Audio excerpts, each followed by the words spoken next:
In a city of 8 million voices, Nancy Wilson had learned to disappear inside her room. It was a rhythm she knew by heart, the steady pulse of exhaustion that lived beneath her ribs, keeping time with the hiss of the espresso machine at Café Bora and the clatter of ceramic plates at Hanel House. 2 jobs, 7 days a week, with barely enough hours between shifts to sleep, let alone dream. At 24, Nancy had mastered the choreography of survival, smiling when required, translating documents during stolen moments on the subway, and pretending the hollow ache in her chest was just fatigue and nothing more.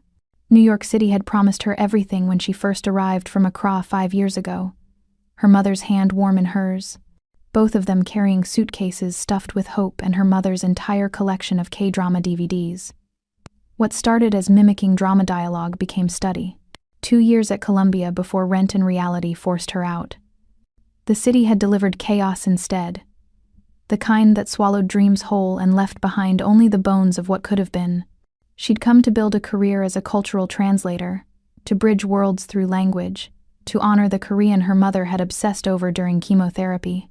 Each episode a small rebellion against the cancer that was stealing her breath. Instead, Nancy found herself translating restaurant menus and business emails about kimchi export regulations, her fluency reduced to a commodity measured in words per hour and tips left on tables. Her mother had been gone 3 years now. The hospital debt remained, a ghost that haunted every paycheck. Tonight, like most nights, Nancy stood in the sleek minimalism of Hanel House, watching the dinner crowd with tired eyes. The restaurant was one of those upscale fusion concepts that had colonized Manhattan's Koreatown. All clean lines, Edison bulbs, and dishes that married West African spices with Korean technique in ways that somehow worked: jollof-spiced tteokbokki, suya-rubbed galbi, plantain kimchi that the chef, a second-generation Korean-American with a culinary degree from Paris, created as an homage to the neighborhood's changing face. It smelled like home and not home simultaneously, a scent that should have comforted Nancy but instead reminded her of everything she'd lost and everyone she could never be. She'd just finished pouring water for table 12 when the door opened, letting in a gust of October wind, and a man who seemed to carry the city's darkness on his shoulders without breaking stride. Nancy noticed him immediately, though she pretended not to. Everyone noticed him. It wasn't just his height, though at well over 6 feet, he commanded space, or the way his charcoal suit fit him like it had been designed with his body as the only blueprint.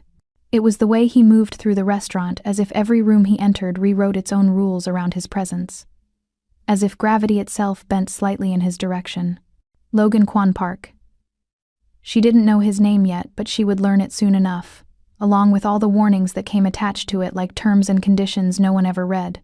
He sat at the corner table, the one reserved for people who didn't need to ask for anything because the world had already trained itself to anticipate their desires. His dark hair was cut close on the sides, longer on top, styled in that effortless way that probably required more time than Nancy spent on her entire appearance in a week.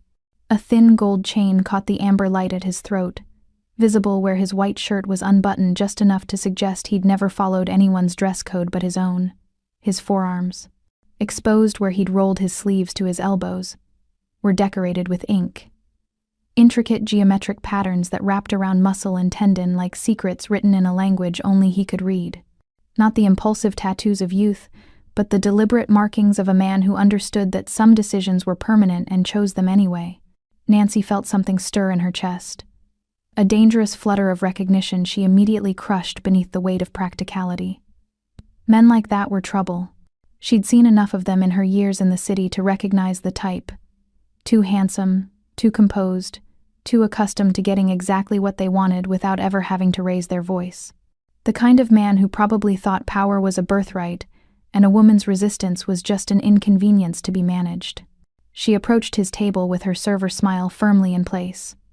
The one that was warm enough to earn tips but distant enough to discourage conversation. "Good evening. Can I start you with something to drink?" He looked up from his phone, and Nancy found herself caught in the crosshairs of the most unsettling gaze she'd encountered in years. His eyes were dark, not warm brown but something closer to black, in the restaurant's carefully curated lighting, and they assessed her with an intensity that felt physical, not leering. She would have known how to handle that. This was different. This was the look of someone who saw past the uniform and the rehearsed pleasantries, someone who recognized the exhaustion she worked so hard to hide. "Huayo 41, he said, his pronunciation flawless. "Neat. And I'll need a few minutes with the menu." Of course he would order the premium soju. Of course he would speak Korean like he'd been born with the language in his mouth. Nancy noted it on her pad without comment, her expression carefully neutral. He returned his attention to his phone, dismissing her with the casual ease of someone who had never had to consider whether his dismissals landed like small cuts. Nancy walked away, telling herself the heat in her cheeks was irritation and nothing more. She busied herself with other tables throughout the evening, but remained hyper-aware of him. He ordered the LA galbi with the chef's special gochujang glaze, ate with the focused attention of someone who appreciated good food but didn't need to perform gratitude, took 3 phone calls during dinner. All in Korean, too rapid for most of the staff to follow, but perfectly clear to Nancy, who caught fragments despite herself. Business talk? Something about a delayed shipment and a meeting moved to Thursday. The kind of conversation that sounded mundane but carried an undercurrent of steel. It was when she brought his green tea, served in the small ceramic cup tourists, always photographed, that everything shifted. "Is there anything else I can get for you?" she asked, setting the cup down with practiced precision. "Actually, yes." He looked up at her, and this time his gaze lingered on her face with open curiosity. "You're Ghanaian, but you speak Korean, not textbook Korean, real Korean. Where did you learn?" The question threw her completely off balance. It was too personal, too observant, too close to the raw parts of herself she kept carefully bandaged. "My family," she said, the response automatic and insufficient. "And you understood every word I said on my calls, didn't you?" He smiled, and the expression transformed his face from intimidating to devastating. "You were listening." Nancy felt her defenses snap into place like armor. "I was working, not listening. And even if I was, your business is none of mine." "Good." His smile widened, revealing something that might have been genuine amusement. "I prefer people who mind their own business. But I'm curious now. What brings a Ghanaian woman who speaks fluent Korean to an upscale fusion restaurant when you could probably be doing something far more interesting with your language skills?" The presumption in his question, the casual entitlement of it, sparked something hot and reckless in Nancy's chest. She'd been swallowing her pride and her opinions for so long, packaging herself into something palatable for customers and bosses who saw her as nothing more than a service to be consumed. And here was this man, this stranger in his expensive suit with his expensive liquor, making assumptions about her life like he had any right to an opinion. "Rent," she said flatly. "Bills, student debt, medical debt, the same things that bring most people to jobs they're overqualified for." She paused, her customer service smile back in place, though it felt brittle now. "Will that be all?" She turned to leave, but his voice stopped her. Not loud, but carrying a quality that made it impossible to ignore. "I didn't mean to offend you." "You didn't," Nancy lied, looking back at him. "Will there be anything else?" For a long moment he simply studied her, and Nancy had the deeply uncomfortable feeling that he was cataloging everything about her. The shadows beneath her eyes that no concealer could quite hide, the way her shoulders carried tension like a second skeleton, the slight tremor in her hands that came from too much coffee and not enough sleep, the defiance in her posture that said she was exhausted but not defeated. Then something shifted in his expression, something that looked almost like recognition. "One more thing," he said quietly. He switched to Korean, his voice dropping lower. "당신은 보이지 않으려고 노력하지만 나는 당신을 봅니다. You try to be invisible, but I see you." Nancy's breath caught. Before she could stop herself, before exhaustion and frustration and 3 years of grief could be shoved back down where they belonged, she muttered under her breath in Korean, "오만한 개자식. 세상이 내 것인 줄 아나 봐. Arrogant bastard, thinks the world belongs to him." She'd said it quietly, barely above a whisper, meant only for herself, the way she always did, using Korean as her private language of rebellion, the armor her mother had given her against a world that constantly tried to diminish her. Logan's head turned slowly. His dark eyes found hers across the space between them. and his mouth curved into something that was half smile, half challenge. Beautiful and terrifying in equal measure. "Repeat that," he said softly, still in Korean, his voice carrying just enough to reach her ears alone. "This time, look at me." The restaurant seemed to hold its breath. Every sound. The gentle clink of chopsticks on porcelain, the murmur of conversation from other tables, the soft K-indie music playing through hidden speakers, faded into static. Nancy's heart hammered against her ribs, and for the first time in 3 years of perfecting invisibility, she felt completely, dangerously seen. Welcome back, my beautiful souls and kindred spirits. Before we start, go ahead and subscribe, like, and share where you're watching from. It always warms my heart to see our little storytelling family stretch across the world. Every click, every comment, every bit of love you give helps us keep uncovering these unforgettable stories together.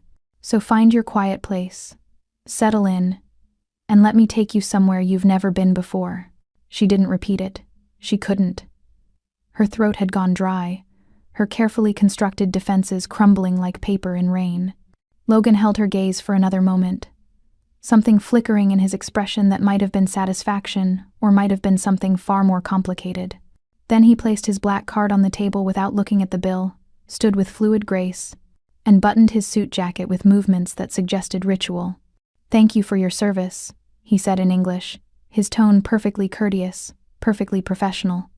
But his eyes held a promise that made her skin prickle with awareness. He walked out into the October night, followed by 2 men in dark suits Nancy hadn't even noticed entering, and left behind a tip that was generous but not ostentatious, not trying to buy anything. Just fair. Nancy cleared his table on autopilot, her hands steady through years of practice even as her mind raced. The ceramic cup still held the ghost of warmth. The napkin was folded with precise corners. Everything in order, everything controlled. Except her. It was past midnight when she finally clocked out, her feet screaming in her non-slip shoes, her lower back a symphony of dull ache.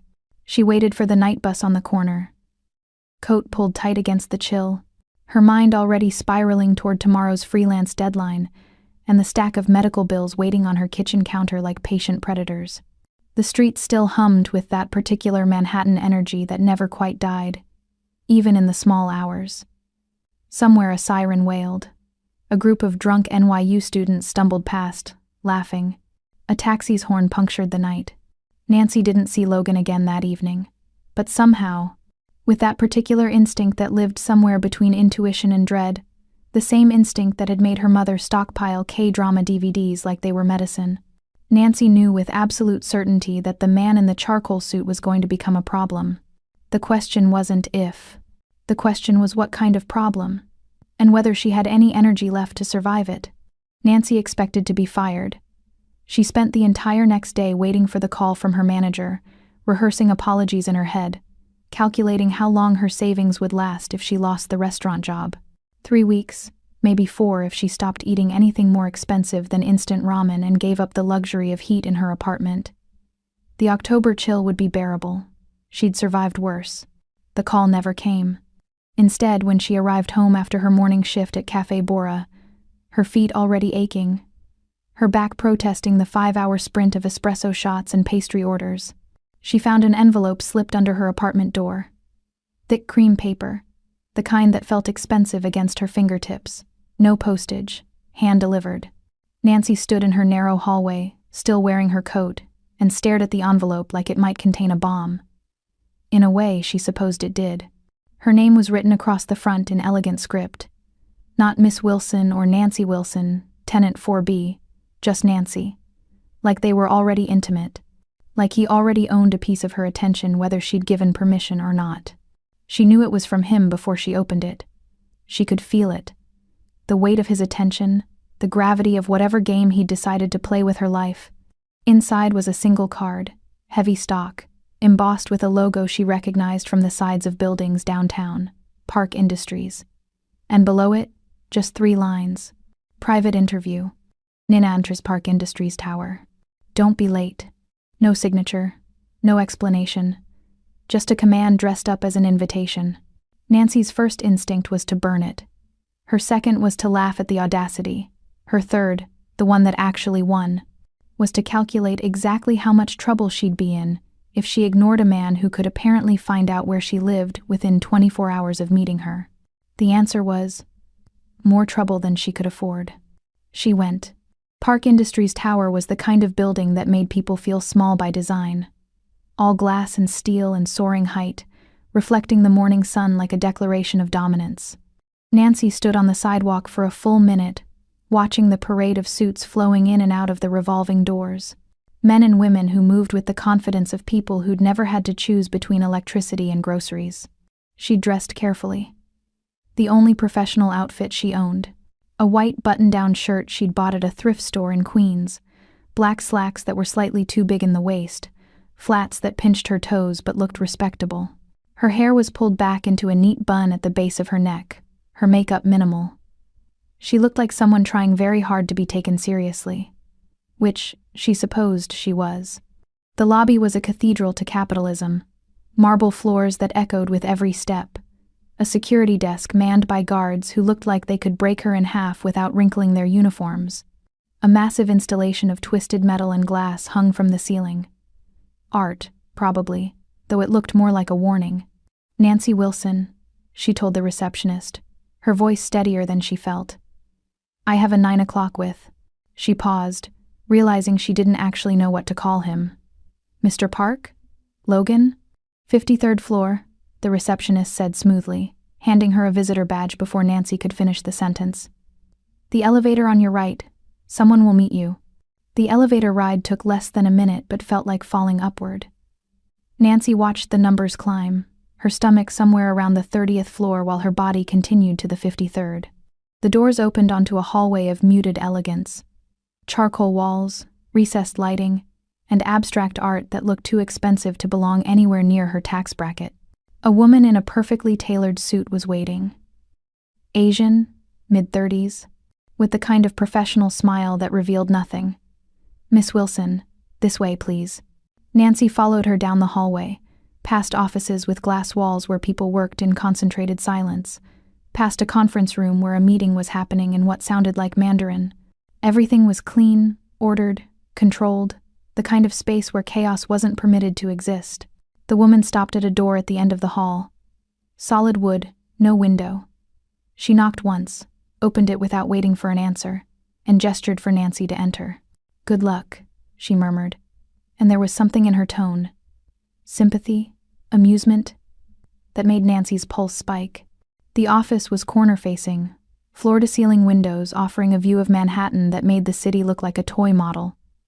Expensive furniture arranged with careful precision, bookshelves lined with volumes in multiple languages, and behind a massive desk of dark wood and clean lines, sat Logan Kwan Park, looking every bit as dangerous as he had in the restaurant, but now in his natural habitat. He was wearing black today. Black suit, black shirt, the top button undone. The gold chain at his throat caught the morning light. His hair was styled back from his face, revealing the sharp architecture of his features. High cheekbones, a jaw that could cut glass, those dark eyes that seemed to see through every defense she'd ever built. "Sit," he said, not looking up from the document he was reading. Nancy bristled at the command but sat in one of the leather chairs facing his desk. She kept her spine straight, her hands folded in her lap, her expression neutral. She'd learned young how to disappear inside herself when necessary. How to be present in body but absent in every way that mattered. Logan finished whatever he was reading, signed something with a fountain pen that looked like it came with its own inheritance, and finally looked at her. That same assessing gaze that had pinned her in place at the restaurant. Except now there was no pretense of civility, no performance of customer service to hide behind. "You came," he said. "You didn't leave me much choice. There's always a choice." He leaned back in his chair, studying her with an intensity that made her want to squirm. She didn't. "You could have ignored the invitation, quit your job at the restaurant, disappeared into the 8 million other people in this city. And if I had, then I would have known you were smart. Self-preserving." His mouth curved slightly. Boring. Nancy felt something dangerous flare in her chest. "I'm not here to entertain you." "No," Logan agreed. "You're here because you're curious. Because you spent all night wondering what I want. Because despite every instinct telling you to run, some part of you wants to know what happens next. He wasn't wrong. Nancy hated that he wasn't wrong. What do you want? She asked flatly. I want to hire you. I already have 2 jobs.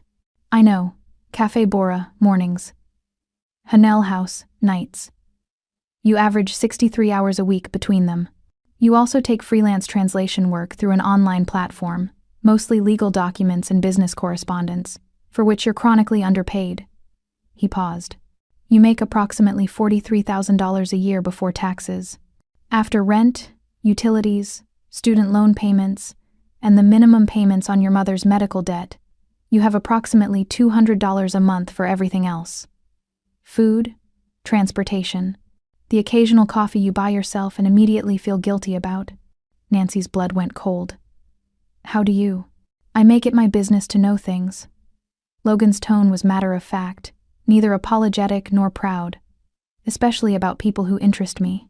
I don't interest you, Nancy said, even though they both knew it was a lie. You don't know anything about me. I know you learned Korean from your mother. I know she died 3 years ago at Mount Sinai Hospital after a 14-month battle with stage 4 breast cancer. I know you dropped out of your graduate program at Columbia to take care of her. I know you're brilliant, fluent in English, Korean, and Twi, with reading comprehension in Mandarin and Japanese. I know you're exhausted, angry, and 1 bad month away from complete financial collapse. He leaned forward slightly. And I know that when you cursed me in Korean last night, you weren't thinking about consequences. You were thinking about truth. Nancy's throat felt tight. Hearing her life reduced to facts and figures, spoken in that calm, clinical tone, made her feel stripped bare, exposed, seen in a way that felt like violation. What do you want from me? She asked again, and this time her voice was barely above a whisper. Logan stood, moving around his desk with that predatory grace she remembered. He was tall. She'd noticed that before. But here, in this space, he controlled absolutely. He seemed to take up even more room. He perched on the edge of his desk, close enough that Nancy had to tilt her head back to maintain eye contact. I need a translator, he said. Not for restaurant orders or business emails. I need someone who understands nuance, context. Someone who can read between the lines of intercepted communications and tell me not just what's being said but what's being meant. Intercepted communications, Nancy repeated slowly. You mean illegal wiretaps. I mean intelligence gathering. That's still illegal. Many things are illegal. Logan's smile was sharp. That doesn't make them wrong. Nancy should have walked out. Should have stood up, told him to delete whatever file he had on her, and disappeared back into her safe, small, suffocating life. Instead, she heard herself ask, what kind of communications? Korean primarily, Mandarin occasionally, messages between certain business associates of mine and certain individuals who would prefer to see my businesses fail. He paused. I'll be honest with you, Nancy. The work isn't legal, it isn't safe, and it will put you in proximity to people and situations that most people spend their entire lives trying to avoid. Then why would I possibly say yes? Logan reached behind him, pulled a folder from his desk, and handed it to her. Open it. Nancy did. Inside were documents. Official hospital bills, collection notices, all bearing her mother's name and her signature as guarantor. The total at the bottom made her stomach drop. $173,000. The number that haunted her dreams and turned every paycheck into a reminder of how far she'd fallen. I'll clear it, Logan said simply. All of it, paid in full within 48 hours of you signing my contract. Nancy stared at the papers, at the impossible number, at the offering being laid before her like a poisoned apple. And what do I have to do? Work for me. 3 months, initially. Translate everything I need translated. Ask no questions about what happens with the information. Tell no one about the work. He watched her with those dark, unreadable eyes. Do that, and at the end of 3 months, you're free. Debt cleared, no strings attached. There are always strings. Not with me. Logan's voice dropped lower. I don't deal in manipulation, Nancy. I deal in transactions. You give me your skill, your time, your loyalty for 3 months. I give you your freedom back. Clean, Simple.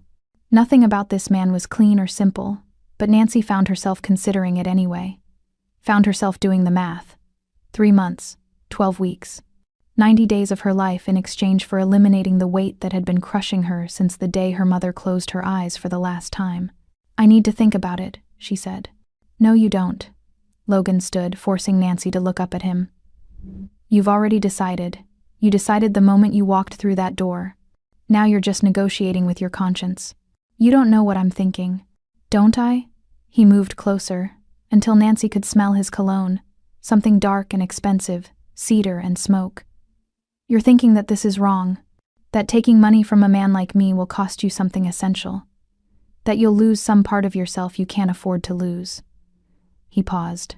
"But you're also thinking that you're already lost, that you've been drowning for 3 years and this is the first time anyone's offered you a rope, even if it's attached to an anchor."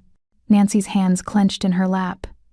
She wanted to tell him he was wrong, wanted to prove that she was better than this, stronger than this, more principled than this. Instead, she heard herself whisper, in Korean, "당신은 악마예요." "You're a devil." Logan smiled. A real smile this time, reaching his eyes. "Better a devil you can negotiate with than an angel who'll let you drown." He straightened, returned to his side of the desk, and pulled out a contract. "You start Monday. 9 a.m. A car will pick you up at your apartment. I haven't agreed yet." "Yes," he said quietly. "You have." And he was right. Nancy took the pen he offered. Heavy, expensive, the kind of pen that felt like it carried weight, and signed her name at the bottom of the contract. The ink was black and bled slightly into the paper, making her signature look like a wound. When she stood to leave, Logan spoke again. "Nancy." She turned back. "You should stop cursing me in Korean," he said, his tone almost gentle. "Or I'll start thinking you like me." Nancy's cheeks heated. She left without responding, but she could feel his gaze following her all the way out the door. In the elevator, alone, she finally let herself shake. She'd just made a deal with the devil. She'd just sold 3 months of her life to a man who trafficked in secrets and power and probably violence. But for the first time in 3 years, Nancy Wilson could breathe, even if the air tasted like smoke. Logan Kwan Park's empire existed in the spaces between what was legal and what was possible. Nancy learned this within her first week. The office he'd provided for her was on the 52nd floor, 1 level below his own, close enough to summon her at will but far enough to maintain the illusion of separation. It was smaller than his but still more space than she'd ever had to herself. A desk of dark wood, 2 monitors, and a leather chair that looked too expensive to ever squeak. Floor-to-ceiling windows overlooking the city, though Nancy kept the blinds closed. Something about being that high up, that visible, made her feel exposed. The work itself was exactly what he'd promised. Intercepted messages in Korean, occasionally Mandarin, sometimes coded, sometimes brutally direct. She translated them into English, noting context and subtext, highlighting phrases that seemed important. She never asked who the messages were from or what Logan did with her translations. That was the deal. Her skill in exchange for her ignorance. But ignorance was harder to maintain than she'd expected. The messages painted a picture. A network of businesses, restaurants, import companies, real estate holdings, that served as fronts for something larger. Money moving through channels that didn't quite add up. Negotiations conducted in euphemisms. Threats wrapped in politeness. And through it all, Logan's name, spoken with a mixture of respect and fear that made Nancy's skin prickle. She was translating for a criminal. She'd known that, theoretically. But knowing it and seeing it documented in careful Korean phrases were 2 different things. On Friday of her first week, Logan summoned her to his office. He was standing by the windows when she entered, his back to her, hands in his pockets. The late afternoon sun turned the glass into gold, and for a moment he was just a silhouette. Tall, broad-shouldered, still. "You've been avoiding me," he said without turning around. Nancy closed the door behind her. "I've been working. You've been leaving documents on my desk after hours, communicating through emails, disappearing before I can speak to you." Now he turned, and his expression was unreadable. "Why?" "Because that's the job. I translate." You do whatever it is you do with the translations. We don't need to interact beyond that. Is that what you think? Logan moved toward her, each step deliberate. That you can just float through these 3 months without ever actually seeing what you're part of? I'm not part of anything, Nancy said, even though they both knew it was a lie. I'm an employee, temporary. You're more than that. He stopped in front of her, close enough that Nancy had to resist the urge to step back. You're my eyes inside conversations I can't be part of. You're the one who tells me when someone's lying, when someone's afraid, when someone's about to make a move. That's not just translation, that's intelligence. I don't want to be your intelligence. But you are. His gaze held hers. And you're good at it. Better than I expected. Yesterday's translation, the message from the Incheon contact, you noted that his phrasing was off. That he used formal speech patterns he'd never used before. Nancy remembered. The message had been routine on the surface, confirming a shipment schedule, but something about the language had felt wrong, like someone was speaking through a script, hitting marks that weren't quite natural. You were right, Logan continued. He was compromised. Someone got to him. Because of your note, I was able to handle the situation before it became a problem. Handle it, Nancy repeated. What does that mean? It means the situation was resolved. That's not an answer. It's the only answer you're getting. Logan's tone was firm but not unkind. This is what I meant about asking no questions. You do your work, I do mine. The less you know about the resolution, the better you sleep at night. But Nancy wasn't sleeping well. She hadn't slept well in years, and working for Logan had only made it worse. Because now when she closed her eyes, she saw the messages she'd translated, heard the voices behind the words, wondered what handling situations actually meant. I need to know something, she said quietly. The work you do. The business. Is anyone getting hurt? Logan was silent for a long moment. Then he walked to his desk, opened a drawer, and pulled out a file. He handed it to Nancy. Open it. She did. Inside were photographs, newspaper clippings, official documents.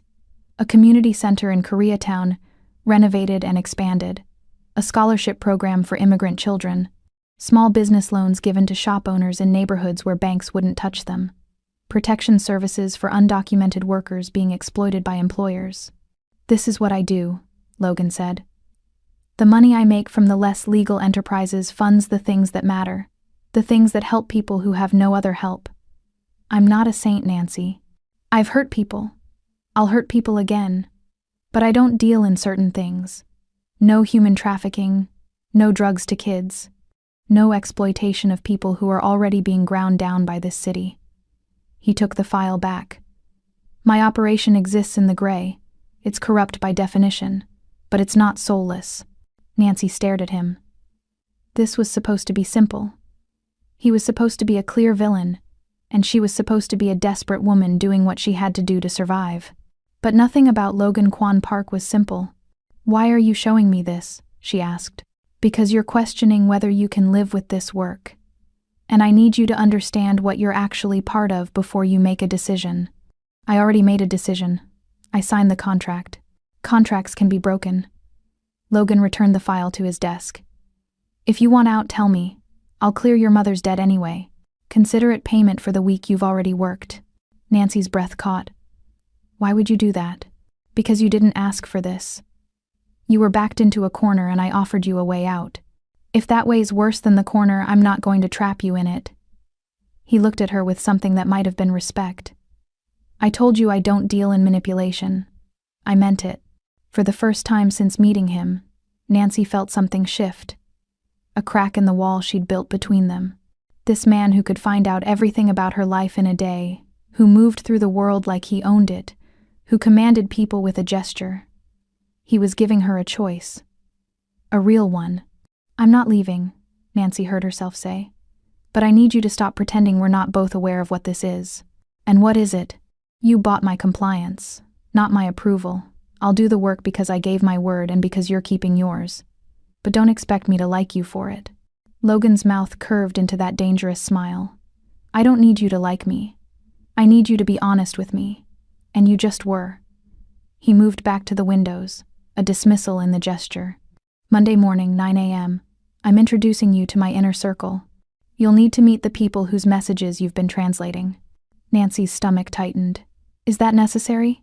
You said you wanted to stop pretending. This is what that looks like." He glanced back at her. "Welcome to my world, Nancy Wilson. Try not to curse me too much while you're in it." That night, alone in her apartment, Nancy whispered into the darkness, "Chagaun angma," cold demon. But her voice carried no heat, only a strange, unsettling curiosity about the man who was both monster and mirror, who saw her completely and still offered her a way out. She didn't take it. And some part of her, the part that had been invisible for so long, wondered what that said about her. Monday morning arrived with rain, and the kind of gray October cold that seeped into bones. Nancy stood in front of her closet, trying to decide what one wore to meet a criminal organization's inner circle. She settled on black slacks, a deep burgundy blouse, and the only blazer she owned. Professional but not trying too hard. Forgettable but not invisible. The car that picked her up was black, expensive, and driven by a man who didn't speak. Nancy sat in the back, watching the city scroll past through tinted windows, and tried to calm the anxiety thrumming through her veins. Logan was waiting in his office when she arrived. He looked like he always did, impeccable in a navy suit, the gold chain at his throat catching light, his hair styled back from his face. But there was a tension in his shoulders that Nancy hadn't seen before, like he was bracing for something. "They know you're coming," he said without preamble. "They know what you do for me. Some of them won't like it, an outsider having access to their communications. But I've made it clear that you're under my protection. No one touches you. No one threatens you. No one even looks at you wrong." "How reassuring," Nancy said dryly. "I'm serious." Logan moved closer, and his expression was harder than she'd ever seen it. "These men are dangerous. They've survived in this world by being paranoid and ruthless. You're an unknown variable. That makes you a threat. But you're my unknown variable, and I protect what's mine. I'm not yours. For the next 3 months you are." His gaze held hers. "Which means anyone who wants to hurt you has to go through me first. And no one in that room is stupid enough to try." Nancy wanted to argue, but something in his tone made her believe him. Made her feel, for just a moment, safe in the orbit of a man who dealt in violence. The conference room was on the 53rd floor, down a hallway Nancy had never been permitted to enter. 2 men stood outside the door. Security, clearly, both built like they could snap her spine without effort. They nodded at Logan and didn't even glance at Nancy. Inside, 5 men waited. Nancy cataloged them automatically, a survival instinct kicking in. The oldest sat at the head of the table, late 60s. Korean, gray haircut military short, wearing a suit that screamed old money. To his right, a younger man, maybe 40, Chinese, with glasses and the demeanor of an accountant. Across from him, 3 others. Korean, mid-30s, all wearing variations of expensive casual. One had tattoos crawling up his neck, another had a scar bisecting his left eyebrow. The third looked like he could have been a model if he'd chosen a different profession. They all stopped talking when Logan entered with Nancy at his side. "Gentlemen," Logan said, his voice carrying authority that made the temperature drop several degrees. "This is Nancy Wilson. She's handling translation and intelligence analysis for the next quarter. Anything you need interpreted, you go through her. Anything she flags as concerning, you treat as gospel." The old man at the head of the table studied Nancy with eyes that had seen too much. "You trust her judgment. I trust her skill," Logan corrected. "And her discretion. She's Ghanaian," the man with the neck tattoos said, his tone making it sound like an accusation. "Why would we trust someone with no stake in our community?" "Because she has no stake in our community," Logan replied. "She has no loyalty to anyone in this room except me. Which means she has no reason to lie, no agenda to protect. She tells me what the words say and what they mean. Nothing more, nothing less." "And if she decides to tell someone else what she's heard?" the accountant-looking man asked, his English barely accented. "She won't," Logan said with absolute certainty. "How do you know?" "Because I know what it takes to survive in this city with nothing, and Nancy's a survivor." Logan pulled out the chair to the old man's left and gestured for Nancy to sit. She did, feeling every eye on her. She understands that betraying me would be the last mistake she ever makes. It should have sounded like a threat. Instead, it sounded like a fact. Simple. Absolute. The old man leaned back in his chair. I am Park Sung-min, he said in Korean. And Nancy understood immediately. He was testing her. Logan's grandfather. I built this organization from nothing, turned it into something that provides for hundreds of families. He switched to English. You will hear things in this room that could destroy lives. Can you live with that weight? Nancy met his gaze. I've been living with weight for years, Mr. Park. This is just a different kind. Something flickered in the old man's eyes. Almost like approval. Then welcome, Miss Wilson. Let's hope you're as competent as my grandson believes. The meeting that followed was brutal in its efficiency. They discussed territories, shipments, payments owed, and debts collected. They spoke in a mixture of English, Korean, and Mandarin, switching languages mid-sentence. When discussing anything particularly sensitive, Nancy listened, absorbed, translated when asked. She kept her face neutral, her voice steady, her hands still. The man they kept mentioning was named Vincent Choi, Logan's lieutenant, his second in command. He wasn't present at the meeting, and Nancy noticed the way the others tensed when his name came up, like he was a loaded gun sitting in the middle of the table. Vincent says the Incheon line is secure again, the man with the scar reported. The compromise was handled. How permanently? Logan asked. Permanently. Nancy's stomach turned, but she kept her expression blank. Handled. Permanently. She was learning the euphemisms. Learning the language of violence spoken in business tones. After 2 hours, Logan called the meeting to an end. The men filed out one by one, each giving Nancy a measuring look that felt like threat and assessment combined. Only Park Sung-min paused. You have my grandson's trust, he said in Korean, so quietly only Nancy and Logan could hear. Don't make him regret it. He's made that mistake before. Then he was gone, leaving Nancy alone with Logan in the too quiet conference room. You did well, Logan said. I sat there and said nothing. Exactly. You didn't flinch. Didn't show fear. Didn't ask questions that would have made you look weak or naive. He gathered the papers from the table, organized them with precise movements. They'll respect that. I don't want their respect. Then you want them to see you as prey. Logan looked at her directly. In this world, you're either predator or prey, Nancy. There's no middle ground. And prey doesn't survive. Nancy stood, her legs unsteady beneath her. What did your grandfather mean about a mistake? Logan's expression shuddered. Nothing that concerns you.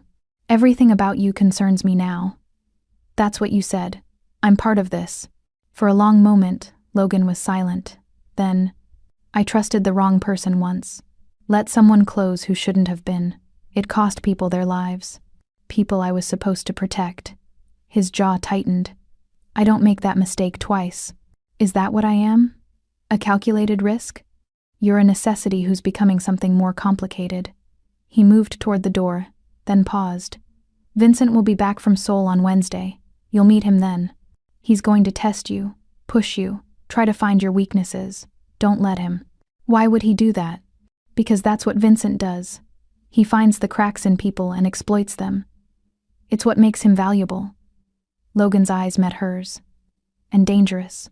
Nancy left the tower that afternoon, with a headache building behind her eyes, and a weight in her chest that felt like premonition.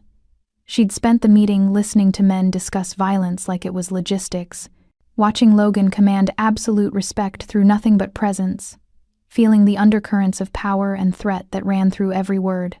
But it was the name, Vincent Choi, that stuck with her. The way the others had looked when they said it. The way Logan's expression had hardened. That night, Nancy dreamed of her mother. They were back in their old apartment in Accra, before America, before cancer, before everything fell apart. Her mother was teaching her Korean phrases from a drama they were watching, laughing at Nancy's terrible pronunciation. Why do you love these so much? Nancy asked in the dream. Her mother smiled. Because they teach you to see people's hearts, to understand what they mean beneath what they say. Language is never just language, Nancy. It's truth wearing different clothes. Nancy woke at 3 a.m., the dream still vivid, her mother's voice still echoing. She reached for her phone and pulled up the translations she'd done that week. Started reading through them again, this time not for content but for pattern. And there, buried in routine shipment confirmations and territory reports, she found it. A phrase that appeared 3 times across different messages from different sources. 백호는 썩었다. The white tiger is rotting. Nancy's Korean was fluent enough to know this wasn't literal. It was metaphor, code, and padfo. Baeko, the white tiger, was one of the 4 guardian beasts of Korean mythology. Protection, power, the West. She grabbed her laptop, started cross-referencing. Found references to the white tiger in older translations she'd done. It wasn't a person. It was Logan's organization, his empire. The name his grandfather had given it when he'd built it from nothing. 백호는 썩었다. The white tiger is rotting. Someone was saying Logan's empire was compromised, corrupted from within. And the messages were coming from inside his own network. Nancy sat in her dark apartment, staring at her screen, feeling cold spread through her body. Someone was betraying Logan. And based on the message patterns, whoever it was had access to his inner circle's communications. She should tell him. That was her job. Flag anything concerning. But something made her hesitate. If she was wrong, she'd look paranoid. If she was right, she'd be putting a target on her own back by proving she was too observant, too dangerous to keep around. Nancy closed her laptop and sat in the darkness, listening to the city hum outside her window. She'd signed up for 3 months of translation. Instead, she'd stumbled into a war zone. And the worst part, the part that made her hands shake and her pulse race, was that she cared. She cared about Logan walking into a trap, cared about the old man who'd built something to protect his community, cared about being the one who saw the danger coming and said nothing. Nancy Wilson had perfected the art of being invisible. But invisible people saw things others missed. And what she'd seen was a knife aimed at Logan's back, held by someone he trusted. The question was whether she'd warn him in time, and whether doing so would save his life or end hers. Vincent Choi arrived Wednesday morning like a storm wrapped in expensive tailoring. Nancy was at her desk, working through a new batch of intercepted messages, when her office door opened without a knock. She looked up, ready to tell whoever it was that basic courtesy included announcing yourself, and the words died in her throat. The man standing in her doorway was beautiful, in the way knives were beautiful. All clean lines and sharp edges and barely concealed danger. Korean, early 40s, wearing a charcoal gray suit that fit him like second skin. His hair was styled in an undercut, the top long enough to fall across his forehead in a way that looked artlessly perfect. No visible tattoos, no jewelry except a watch that probably cost 6 figures. But it was his smile that made Nancy's instincts scream. Warm and friendly, and absolutely empty behind the eyes. "You must be Nancy," he said, his English carrying just the faintest soul accent, smooth as silk and twice as expensive. "I'm Vincent.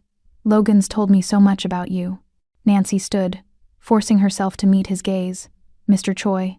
"Just Vincent, please." He stepped into her office without invitation, looking around with the assessing gaze of someone cataloging exits and weaknesses. "I wanted to meet the woman who has my partner so intrigued. You know, in all the years I've known Logan, I've never seen him hire someone so quickly. Usually he makes people prove themselves first. But you..." His smile widened. "You must be very special." "I'm very qualified," Nancy corrected.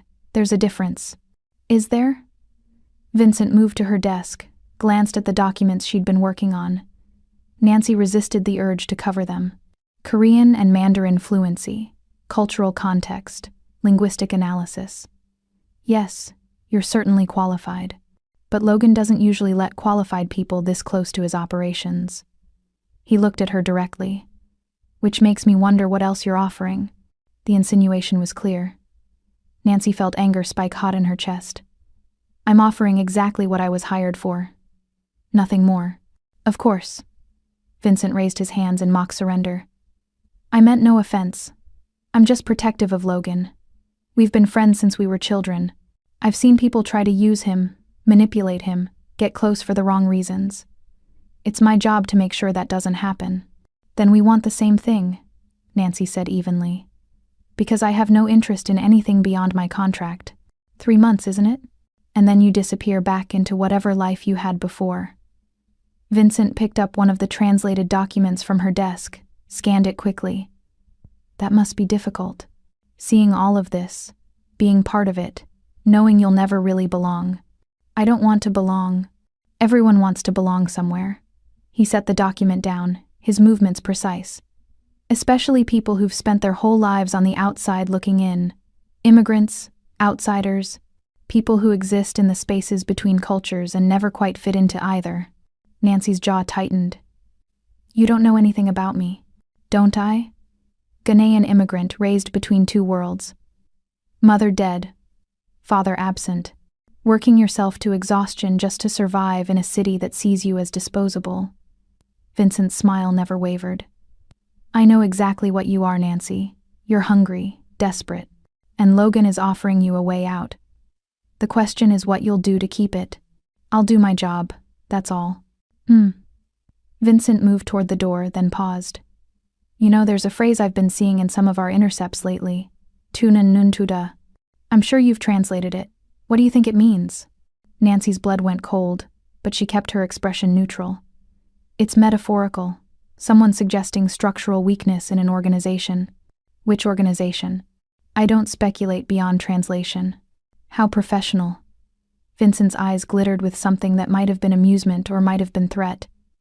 You're smarter than I expected. That's good. Smart people survive longer. He opened the door. Welcome to the family, Nancy. I hope you last. Then he was gone, leaving behind the lingering scent of expensive cologne and unspoken menace. Nancy sat back down, her hands shaking slightly.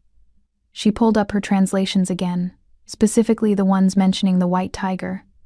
3 messages, 3 different sources. But now that she looked more carefully, she noticed something she'd missed before. The phrasing was similar. Not identical, but close enough to suggest a single author using different accounts. And the timestamp patterns. Messages sent during sole business hours, when Logan's team would be asleep in New York. Someone was coordinating this. Someone who had access to multiple communication channels within the organization.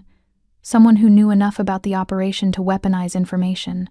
Someone like Vincent Choi. Nancy's door opened again, and this time it was Logan.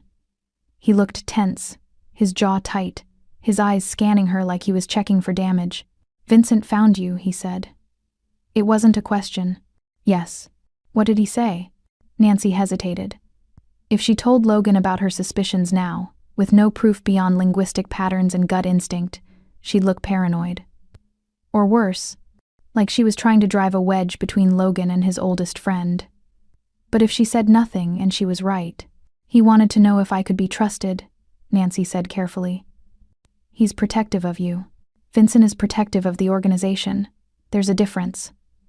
Logan closed the door behind him, moved to her desk. Did he threaten you? Not directly. But he made you uncomfortable. Everyone in your world makes me uncomfortable, Logan. That's not exactly news. Logan's mouth twitched, almost a smile. Fair enough. He glanced at her computer screen.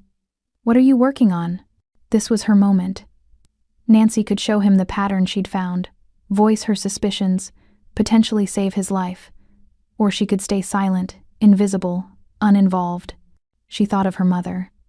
Of the K-dramas they'd watched together, where loyalty and betrayal were always tangled, where the truth was always more complicated than it seemed, where seeing people's hearts beneath their words was the only way to survive. Logan, Nancy said quietly, I need to show you something.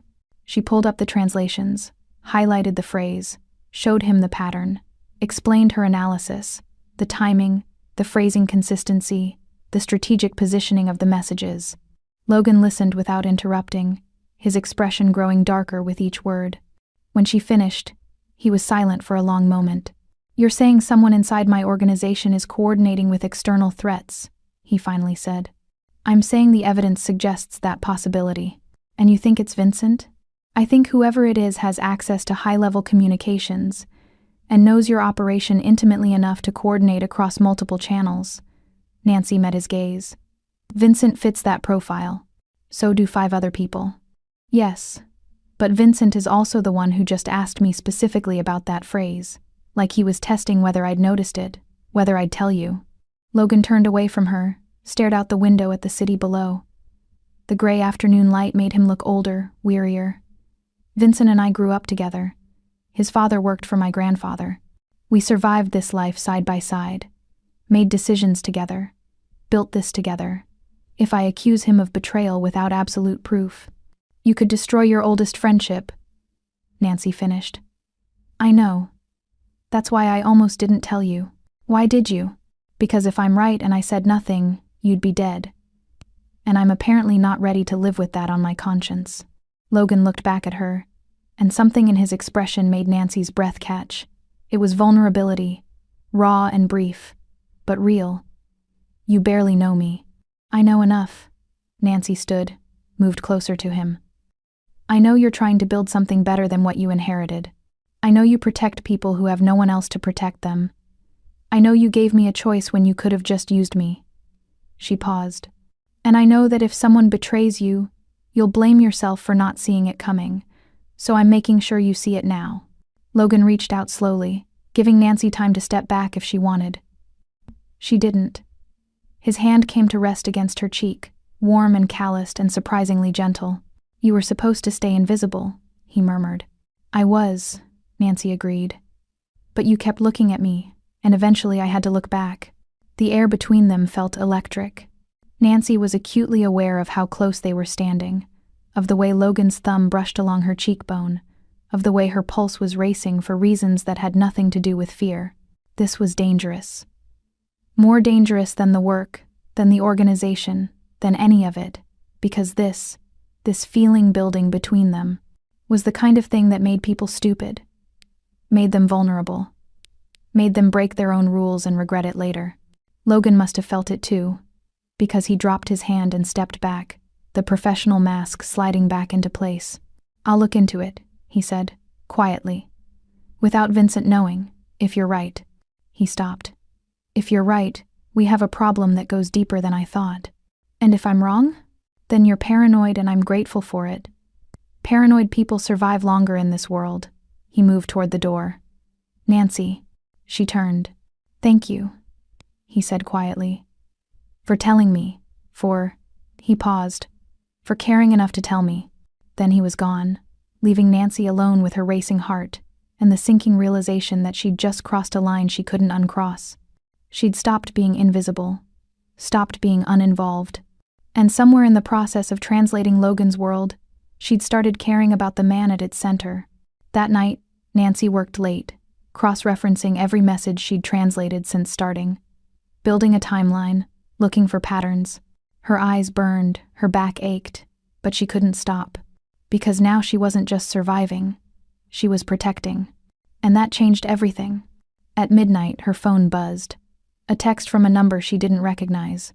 You're clever. Logan chose better than I thought.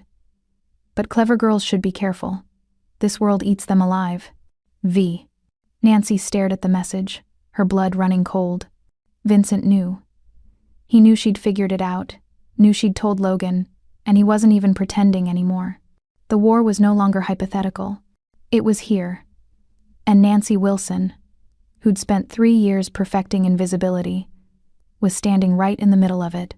The next 48 hours moved like a knife fight in slow motion, all watching and waiting and calculating distance between blade and flesh. Logan had Nancy moved to a secure apartment in Tribeca, 3 floors below his own penthouse. She'd protested until he'd shown her the security footage from her old building. Vincent's men, watching her door, logging her movements. The argument died in her throat. You were right, Logan had said, his voice tight with controlled rage. And now he knows you know, which makes you a target. So Nancy packed what little she owned into 2 suitcases and let Logan's security team escort her to a place with bulletproof glass and a panic room hidden behind a false wall. The apartment was beautiful in that sterile, expensive way. All modern furniture and abstract art, and a kitchen she'd never use. It felt like a very comfortable cage. She worked from there, translating under guard, watching Logan coordinate his response through encrypted messages and terse phone calls. He was building a case against Vincent, documenting every suspicious communication, every financial irregularity, every moment of betrayal written in ones and zeros. But documentation took time, and Vincent, it seemed, had run out of patience. It happened on a Thursday. Logan had a meeting in Queens. A sit-down with suppliers. Routine territory management. Nancy had begged him not to go, her instincts screaming danger, but Logan was stubborn. "I can't hide," he'd said. "The moment I show weakness, the entire organization fractures. Vincent is counting on that. Then take more security." "I'm taking enough." Nancy had watched him leave from her window. Her stomach knotted with dread. She'd tried to focus on work, on the new batch of translations waiting, but concentration was impossible. Instead, she found herself pulling up every message she'd flagged, looking for something she'd missed, some warning she should have seen, and there it was, buried in a shipping manifest from 3 days ago. A reference to a special delivery scheduled for Thursday afternoon. Coordinates that, when she mapped them, corresponded to the exact route Logan would take through Queens. Nancy's hands went numb. She called Logan. Voicemail. Called his driver. Voicemail. Called the security team leader. Voicemail. Vincent had planned this perfectly. Communications cut, the convoy isolated. Logan walking into a kill box without knowing it was closing. Nancy's mind raced. She had maybe 10 minutes before Logan's car reached the ambush point. Not enough time to reach him. Not enough time to get help there. But maybe. She pulled up the city's traffic management system, a back door she'd discovered while translating communications about route planning, logged in using credentials she absolutely shouldn't have had access to, found the intersection where the ambush would happen, and rerouted every traffic light within 6 blocks. It was chaos. Beautiful, life-saving chaos. Logan's convoy hit red lights at every intersection, forcing them to slow, to change routes, to take side streets away from the coordinates Vincent had marked.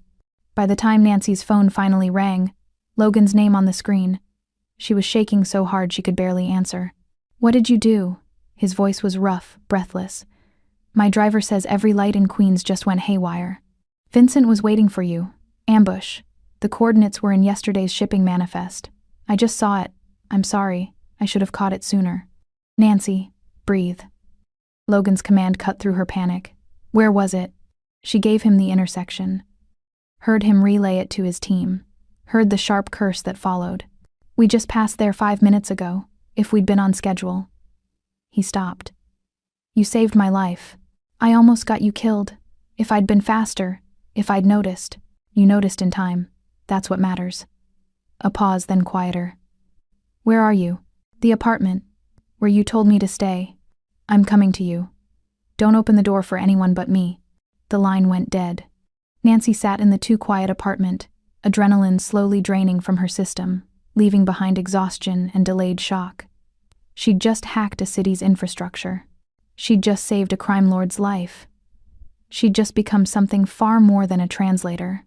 She'd become complicit, essential, dangerous. When Logan arrived 20 minutes later, he wasn't alone. His security team swept the apartment first, checking for threats Nancy couldn't see.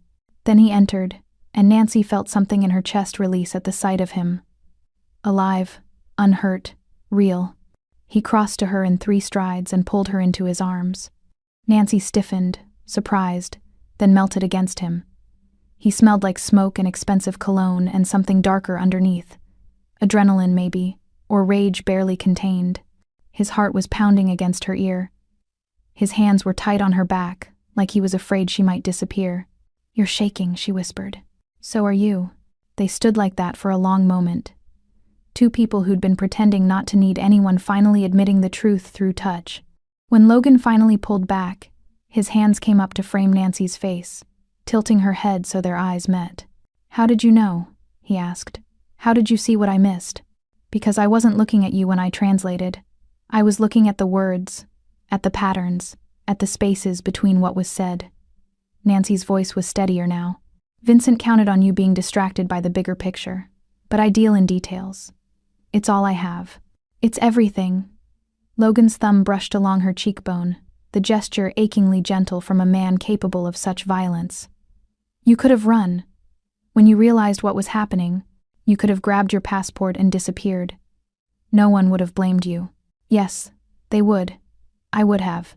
Why didn't you? Nancy swallowed hard. The truth felt dangerous in her mouth, but she was so tired of hiding.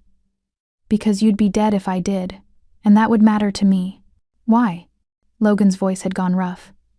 Why would it matter? You've known me for 3 weeks. I'm a criminal. I've hurt people. I've done things that should make you run screaming. I know. Nancy's hands came up to rest against his chest, feeling his heartbeat under her palms. But you also see me, really see me. And I haven't been seen in so long that I forgot what it felt like. She paused, gathering courage. Losing that, losing you, would matter. It already matters. Something shifted in Logan's expression. The careful control cracked, revealing raw hunger underneath. Nancy, don't, she interrupted. Don't tell me this is complicated or dangerous or wrong. I already know. I'm choosing it anyway. Logan's grip on her face tightened fractionally. If I kiss you right now, I won't be able to pretend this is just business anymore. Then stop pretending. He kissed her like a man who'd been drowning and just found air. Fierce and desperate and surprisingly tender all at once. Nancy's hands fisted in his shirt, pulling him closer, tasting smoke and danger and something that felt terrifyingly like home. Logan's fingers tangled in her hair, freed from its usual bun, falling in dark waves around her shoulders, and Nancy gasped against his mouth. He pulled back just enough to look at her. Nancy's lips felt swollen, her body humming with want, her carefully constructed walls completely demolished. You curse me, Logan whispered in Korean, his forehead resting against hers. But you keep saving me. Maybe that's the same thing, Nancy whispered back. They stayed like that, breathing each other's air, until Logan's phone rang, harsh and intrusive. He answered it without moving away from Nancy, listened for 30 seconds, then hung up. Vincent knows his ambush failed. He's disappeared. Logan's expression went hard, which means he's either running or planning something worse. What do we do? We? Logan pulled back slightly, studying her face. Nancy, you've done enough. More than enough. I can arrange protection, get you somewhere safe until this is over. No. Nancy's voice was firm. I'm not hiding while you walk into whatever he's planning next. I can help. You've already helped. You saved my life. And I'll do it again if I have to. She met his gaze steadily. You told me that in your world you're either predator or prey. I'm not prey anymore, Logan. So let me hunt. For a long moment, Logan just looked at her. This woman who'd been invisible for so long, now standing in front of him like a blade made visible. Then he smiled, dangerous and proud and utterly captivated. All right, he said. We hunt together. Nancy should have felt afraid. Should have been terrified of what she'd just committed to. Instead, she felt alive in a way she hadn't since before her mother died. Like she'd finally stopped just surviving and started actually living. Even if living meant walking into a war zone beside a man who dealt in darkness. Logan kept her close after that. She worked from his penthouse, translating in his study while he coordinated responses in the next room. They ate dinner together. Takeout from the Korean fusion place she used to work at, the owner too terrified to question why Logan Kwan Park wanted plantain kimchi delivered at midnight. They existed in a strange intimacy born from proximity and danger, and the kind of honesty that only comes when you've already seen each other's worst parts. And Nancy learned that Logan was funny in a dry, unexpected way. That he read poetry in Korean when he couldn't sleep. That his hands were gentle when they weren't being weapons. That he looked at her like she was something precious and dangerous in equal measure. 3 days after the ambush, Nancy was translating a new batch of intercepts when she saw it. A message from an unknown source, time-stamped just an hour ago. The phrasing made her blood freeze. The white tiger bleeds tonight. She was running to Logan's office before she'd even consciously decided to move. He looked up from his desk, saw her face, and stood immediately. What is it? Nancy showed him the message. Watched his expression go cold and deadly. It's tonight, he said quietly. Whatever Vincent's planning, it's tonight. Where? Logan pulled up a calendar on his computer. There's a charity gala. Annual event all the major players attend. It's supposed to be neutral ground. No business, no violence. the perfect place for Vincent to make a move. You can't go. I have to go. If I don't show, it looks like fear. Like Vincent's already won. Logan came around the desk, took Nancy's hands in his. But you're staying here. With security. I'm coming with you. Nancy interrupted. Absolutely not. Logan, if Vincent is planning something public, he'll have people everywhere. People whose communications I've been translating for weeks. I can recognize them, identify threats before they become problems. She squeezed his hands. You need me there. I need you safe. Then keep me safe by keeping me close. Nancy stepped closer, her brown eyes fierce and determined, her full lips set in a line that said the argument was already over. I didn't save your life 3 days ago just to watch you walk into another ambush without backup. So either I come with you or I follow you on my own. Your choice. Logan stared at her. This woman who'd transformed from invisible waitress to essential partner in the span of weeks. And Nancy could see the exact moment he stopped fighting it. You stay within arm's reach at all times, he said. You see anything suspicious, you tell me immediately. And if I tell you to run, you run. No arguments, no heroics. Understood? Nancy nodded. Understood. And Nancy? Logan pulled her close, pressed his lips to her forehead. If something happens to you because I let you come, I'll never forgive myself. Then we'll make sure nothing happens. But as Nancy dressed for the gala that evening, a simple black dress Logan had bought her, elegant and understated, she couldn't shake the feeling that they were walking into a trap, that Vincent was counting on Logan bringing her, that somehow she'd become the weapon being used against him.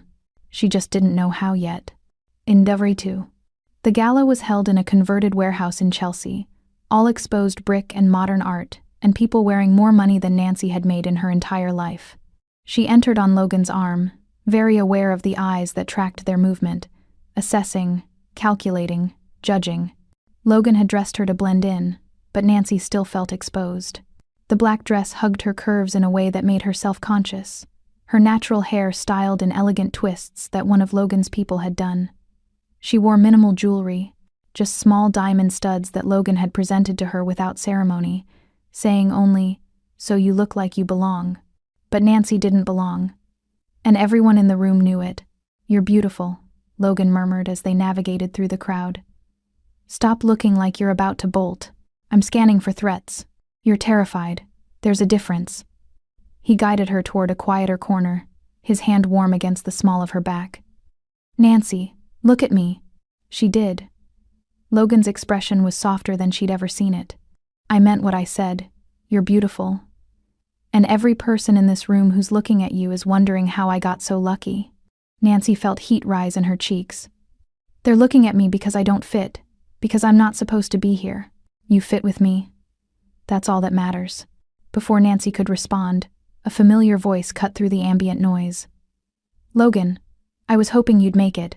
They turned to find Vincent approaching, impeccable in a black tuxedo, his smile as empty and dangerous as ever.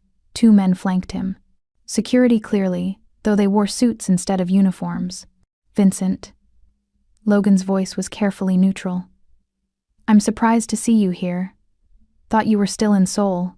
Change of plans." Vincent's gaze slid to Nancy, lingering in a way that made her skin crawl. "And you brought your translator. How intimate." "Nancy is my guest," Logan said, his tone carrying a warning. "Of course. No offense intended." Vincent's smile widened. "Though I have to admit, I'm curious. What does one talk about with a translator at a social event? Verb conjugations? The subtleties of honorifics?"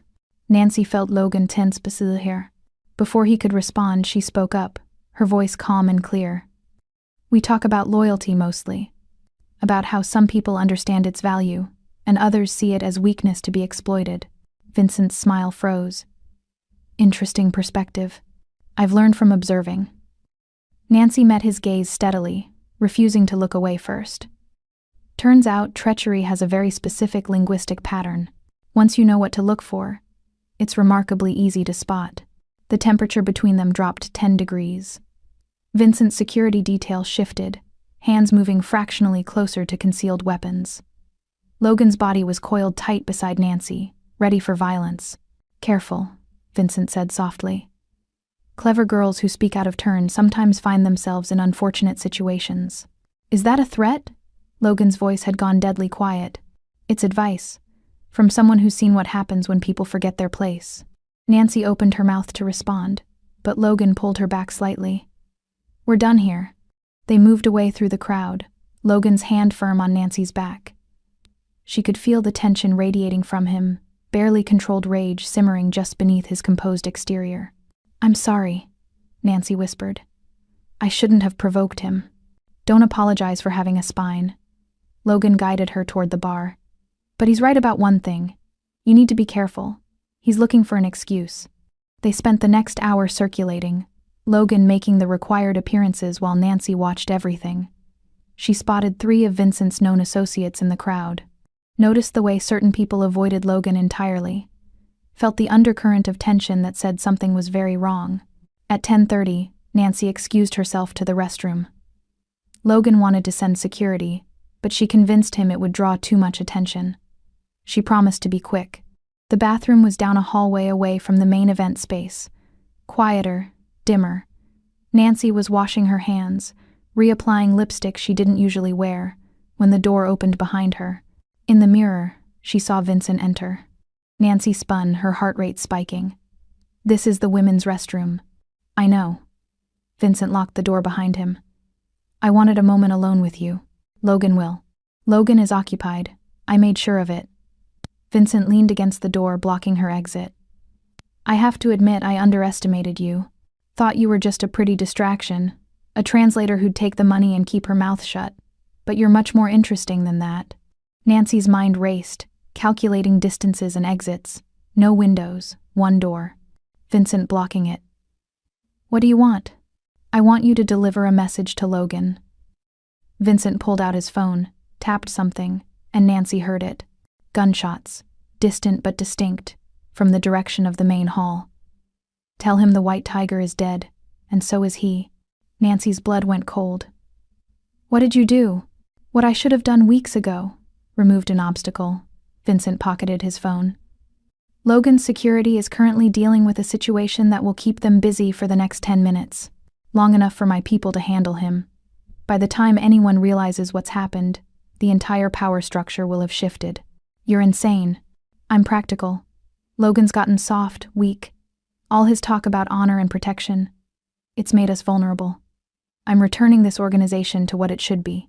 Profitable, ruthless, uncompromising. He moved closer and Nancy pressed back against the sink. The translator thought she could speak power into existence, but words don't matter here. Only force.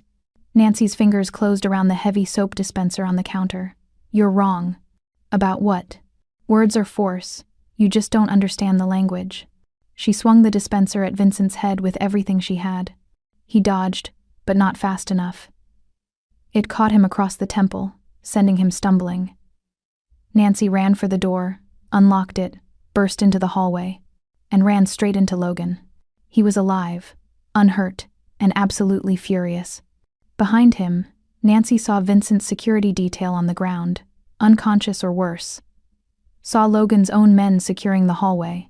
Saw Park Sung-min, Logan's grandfather, watching with cold satisfaction. Nancy, Logan breathed, pulling her behind him. Are you hurt? No, but he said. The gunshots. A diversion.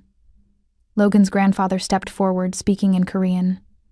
We knew Vincent would try something tonight, so we let him think his plan was working while we secured every exit, every escape route. Vincent emerged from the bathroom, blood trickling from his temple, his expression twisted with rage and disbelief. You knew. Of course I knew. Logan moved toward him, predatory and lethal. You think Nancy was the only one watching patterns?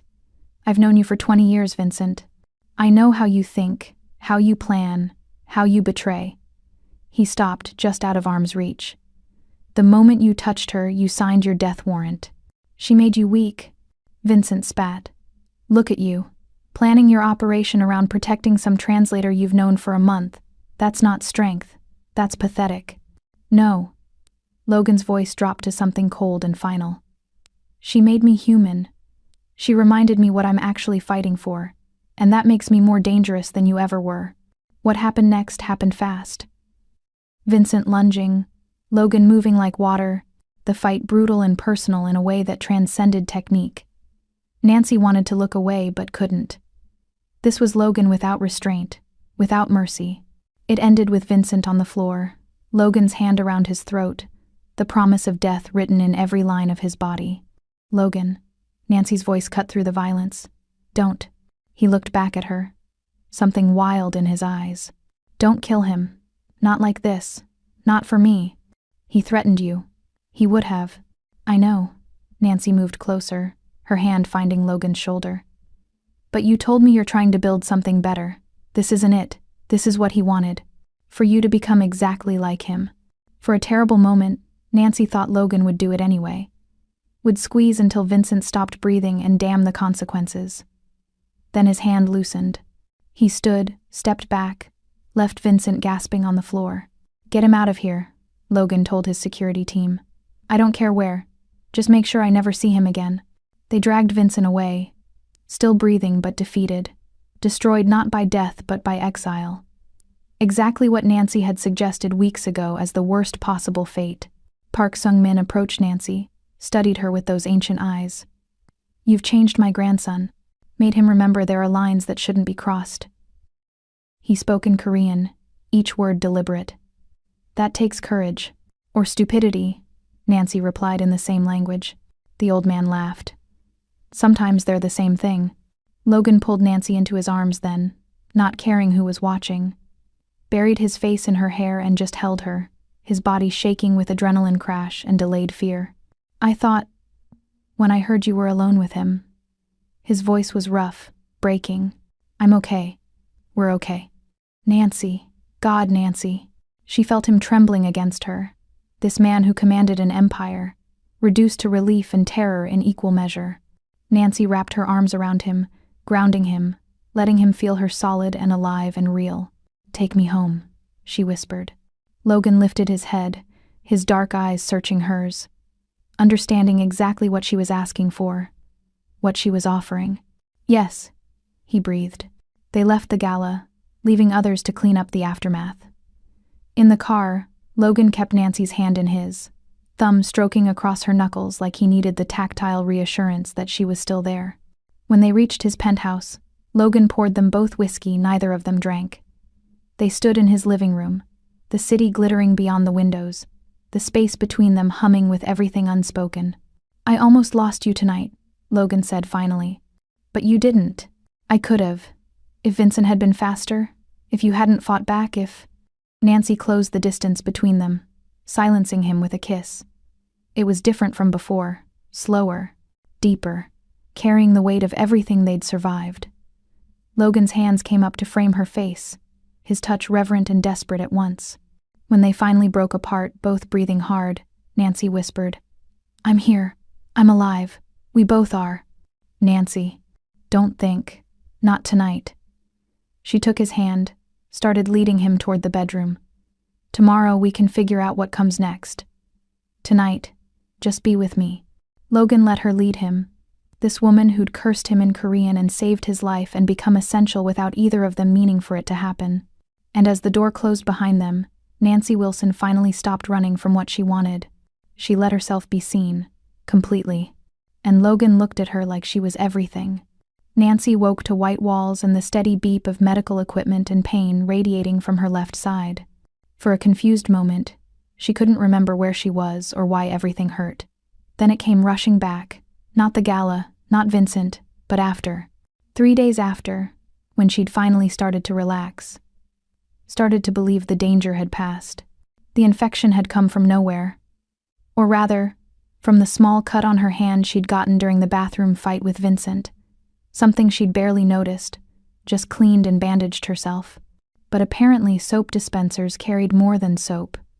Bacteria, rust, something that had entered her bloodstream and decided to wage war. By the time Logan had found her collapsed in his penthouse bathroom, her fever had been climbing toward dangerous. She remembered fragments, his face, terrified in a way she'd never seen. The ride to the hospital. Voices talking about sepsis and antibiotics and hoping they'd caught it in time. Then nothing until now. Nancy turned her head slowly, the movement making her vision swim. Logan was there, asleep in the chair beside her bed, his hand wrapped around hers even in unconsciousness. He looked terrible, unshaven, hair disheveled. His usually impeccable suit rumpled and creased like he'd been wearing it for days. "You look awful," Nancy croaked, her voice rough from disuse. Logan's eyes snapped open immediately. For a moment he just stared at her, like he couldn't quite believe she was awake. Then he was moving, leaning over her, his free hand coming up to touch her face with aching gentleness. "You're awake," he breathed. "Thank God you're awake." "How long?" 3 days. You crashed twice. The doctors." His voice broke. "They weren't sure you'd wake up." Nancy processed this slowly. 3 days. She'd lost 3 days. "You stayed." It wasn't a question. "Of course I stayed." Logan's thumb brushed across her cheekbone, tracing the hollow exhaustion had carved there. "Where else would I be? Running your empire, handling the fallout from Vincent, living your life." "My life is here," he said it simply, like it was obvious. "I haven't left this room except when they forced me to. Haven't slept more than an hour at a time. I just kept thinking." He stopped, swallowed hard. "If you died because of me, because of my world, because I brought you into this, Logan." Nancy squeezed his hand as hard as her weakened grip would allow. "This isn't your fault." "Of course it is. You got hurt fighting Vincent because I brought you to that gala. You got infected because I didn't make sure you had proper medical attention immediately. You almost died because I was selfish enough to let you stay in my life when I knew how dangerous it was." Nancy saw it then. The guilt eating at him. The self-recrimination that had probably been building for 3 days while she lay unconscious. Logan Quan Park, who commanded respect through fear and competence, blaming himself for something neither of them could have predicted. "Come here," she whispered. Logan leaned closer, and Nancy lifted her free hand, the one without the IV, to touch his face. His skin was rough with stubble, his eyes red-rimmed from exhaustion and worry. "I chose this," Nancy said quietly.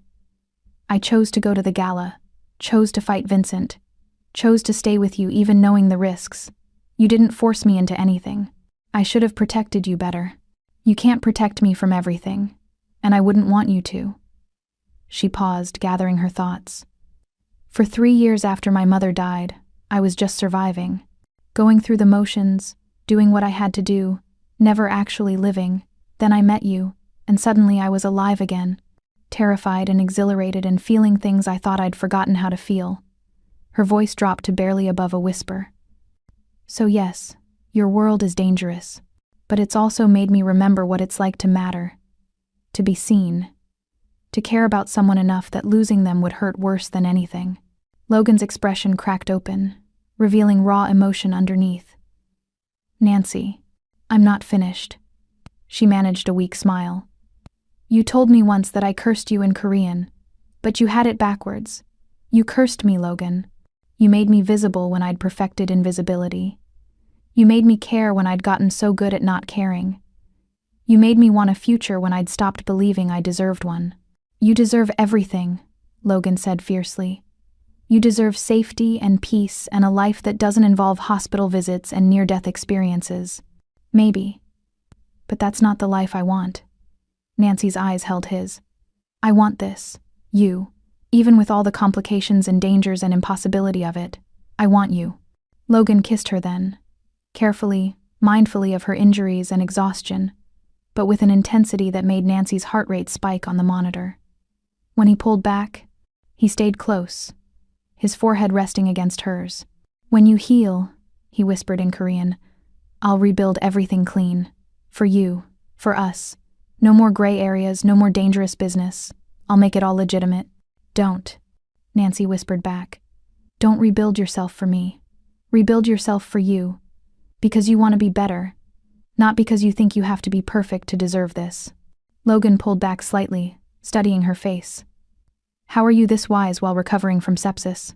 "My mother used to say that fever dreams show you the truth." Nancy's smile turned sad. "I dreamed about her. She told me that I was allowed to be happy. That survival isn't the same as living." She was right. She usually was. Nancy's eyes were starting to drift closed again, exhaustion pulling at her. "Logan? I'm here. Don't leave. Never." He kissed her forehead, her cheek, her lips. "I'll be right here when you wake up." Nancy let sleep take her, secure in the knowledge that she wasn't alone, that she'd finally found someone who saw her completely, her strength and her vulnerability, her courage and her fear, and chose her anyway. Over the next 2 weeks, Nancy healed.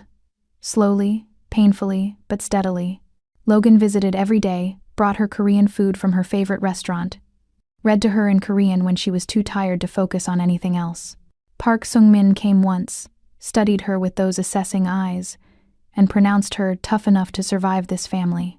The nurses gossiped about the handsome man who never left her side unless absolutely necessary, about the expensive flowers that arrived daily, about the way he looked at her like she was something infinitely precious.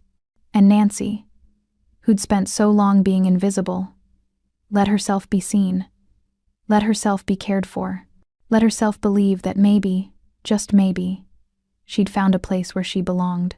When she was finally cleared to leave the hospital, Logan took her not to the Tribeca apartment or his penthouse, but somewhere new, a brownstone in Brooklyn, renovated and beautiful, with a garden in the back and windows that let in natural light. "What is this?" Nancy asked as they stood in the empty living room. "Ours," Logan said simply. "If you want it. Somewhere that's not about my work or my world. Somewhere that's just us." Nancy turned to look at him. This man who'd started as a threat and become her salvation, who'd given her back her life and then offered to build a new one together. "Yes," she whispered. "I want it." Logan pulled her close, careful of her still healing body, and Nancy rested her head against his chest, listened to his heartbeat, felt safe in a way she'd forgotten was possible. "I love you," Logan murmured into her hair. "I probably shouldn't. It's too soon, too complicated, too everything. But I do." Nancy pulled back to look at him, her brown eyes bright with emotion. "I love you too. Even though you're infuriating and dangerous and probably going to give me a heart attack one day." "Only one?" She laughed, and he kissed her, and for the first time in years, Nancy Wilson felt like she was home. Not in a place. In a person. 6 months later, Nancy stood in front of her graduate school cohort and presented her thesis on linguistic patterns in multilingual code switching among immigrant communities. She wore professional attire, spoke with confidence earned through survival, and felt Logan's presence in the back row like a physical warmth. After Vincent's exile, Logan had systematically restructured his entire operation. Legitimate businesses now.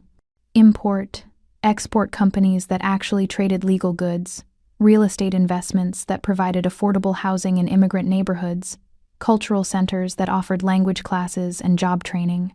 The gray had shifted toward light, slowly but steadily. It wasn't perfect. Logan still dealt with people who operated outside the law, still had to make hard decisions that kept Nancy awake some nights. But the worst of it, the violence, the exploitation, the cruelty, was gone. Replaced by something that looked almost like a regular business empire. Almost. Nancy had gone back to school, using the money Logan had paid her. She'd insisted on keeping it, refusing to let him erase the terms of their original deal. She still translated for him sometimes, but now it was for real negotiations, cultural consultations, legitimate work. She'd become his partner in more than just name, advising on community outreach, connecting with immigrant business owners, helping build the kind of empire that actually helped people, instead of just extracting from them. After her presentation, after the applause and the congratulations from professors who'd once dismissed her as just another dropout returning too late, Nancy found Logan waiting outside the building. He was leaning against his car, a sleek black sedan that was expensive but not ostentatious, wearing a navy suit that made him look like any other successful businessman. Except for his eyes. Those dark, dangerous eyes that saw everything. "You were brilliant," he said as she approached. "You're biased. I'm honest." He pulled her close, kissed her forehead.